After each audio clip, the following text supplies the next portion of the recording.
You need to follow me if you want to make it through this economy looking fabulous. Good morning, cherubs. Good morning, Heather.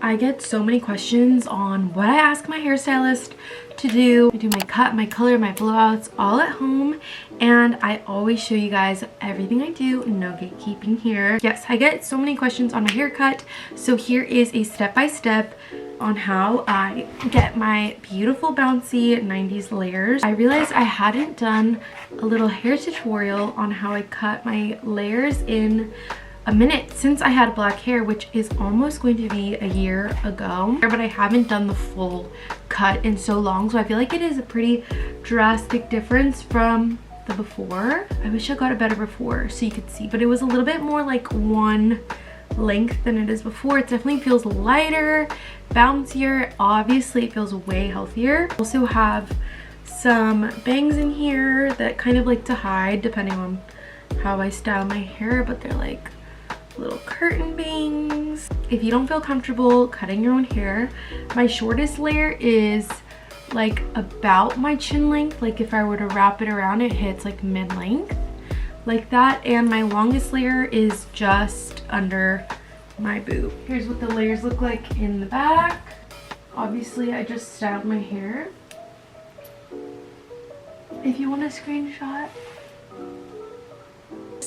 I will say definitely start with a little bit of a chop, and then as you start feeling comfortable and you kind of feel it out, you can cut more. So actually, since the end of recording that video, I did chop off a little bit more length, just because I felt like I needed these layers a little bit more bouncy and sassy, especially because you can always cut off more, but you can't immediately grow back more hair. It kind of takes some time. Filmed the video vertical so that you can see a lot of my hand movements, because I think that was the problem in the previous haircut tutorial, is like you're not really seeing what I'm actually cutting, you know? So we did that. I hope it's okay. I hope it doesn't bother you. Let me know if you guys have any questions. As always, everything I used will be linked down below for you guys. Also, this hair color, if you have any questions, I filmed an entire video on it previously, and I also have an Amazon storefront list with the exact month of the hair color that I have. So like this would be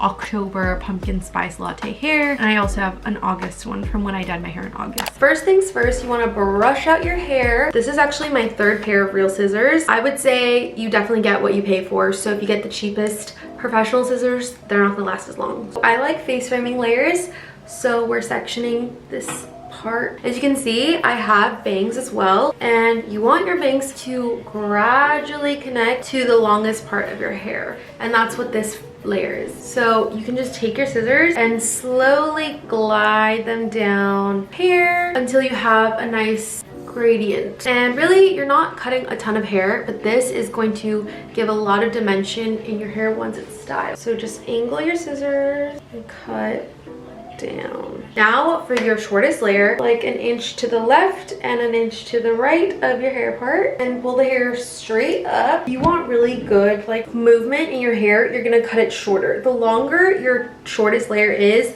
the less movement and like volume you're gonna have. I'm gonna cut my shortest layer at my fingertips right here. You don't want to cut straight across your hair. You're going to cut into the hair like this, like you're cutting little teeth into it or something.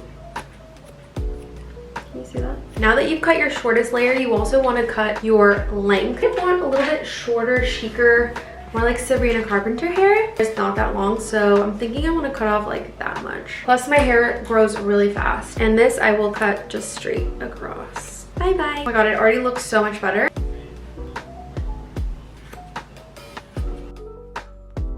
If your hair starts getting a little dry, just make sure to wet it, because it's going to prevent your haircut from being like really precise.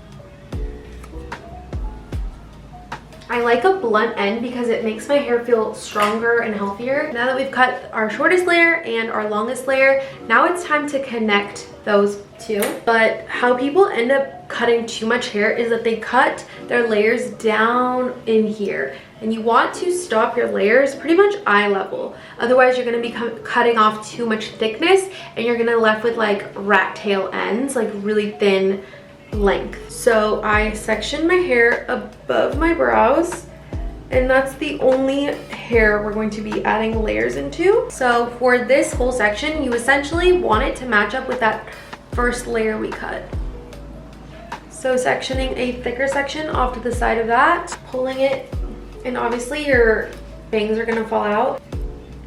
Gonna chop into those like we did the first one. You're gonna section another piece to the side of that, and again using your marker from your first layer to cut the rest. And like you can cut a blunt and then you can cut a blunt cut and then cut into it to match the short layer.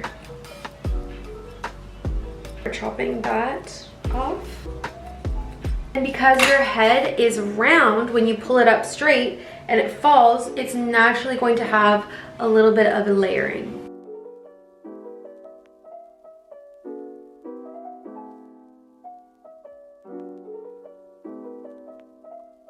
Now onto connecting the short layers with your long hair. So for this, we're gonna create another section of like the ears.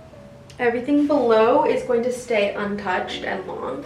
And everything else is going to get a little trimmy trim. This is where I lose people. So you're going to section your hair from the top down to the side of that section. But we're going to take this section and pull it out to the side with our comb and cut at an angle.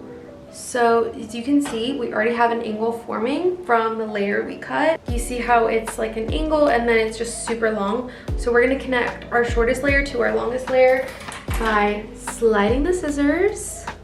Oh, perfect. It's a little bit better.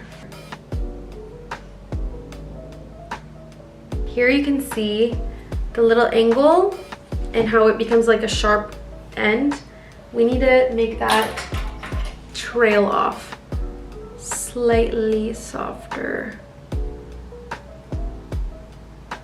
like that. And we're going to section from the top of the head down to the side of our section, right out to the side. You see how our layers are already making a little bit of a gradient right there? We just need to blend it in with the length.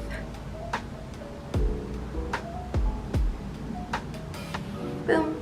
And like if you look at it, it's really not that much length or hair that you're cutting. It's just the blend.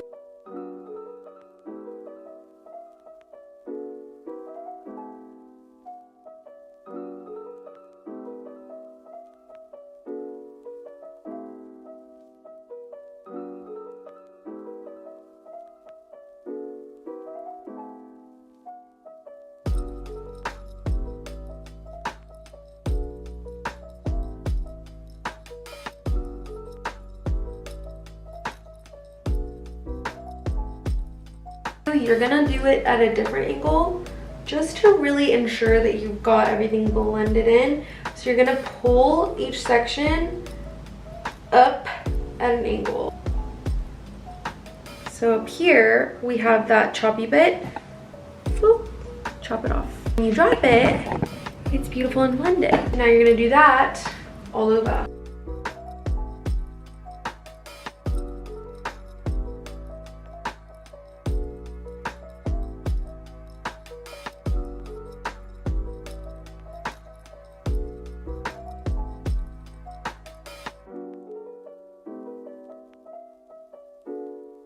Okay, now that all the blending is done, it should look something like this. Okay, the ends look a little like raggedy, but you don't want them to be blunt because if they're blunt, it's not gonna blend in with your longest layer. And you see how it's like a perfect blend. There's no like choppiness or anything. Even like as it's air drying, it's kind of still like getting that volume. Thank you guys so much for watching. I hope that was helpful. I hope that was not too confusing. And I hope you guys have amazing hair days. I love hearing when you guys have actually cut your hair and you love how it turns out. So make sure that if you do cut your hair, you take a little picture, post it on stories or something, and you tag me. I would love to see how amazing it turned out. But until next time, I love you. Bye.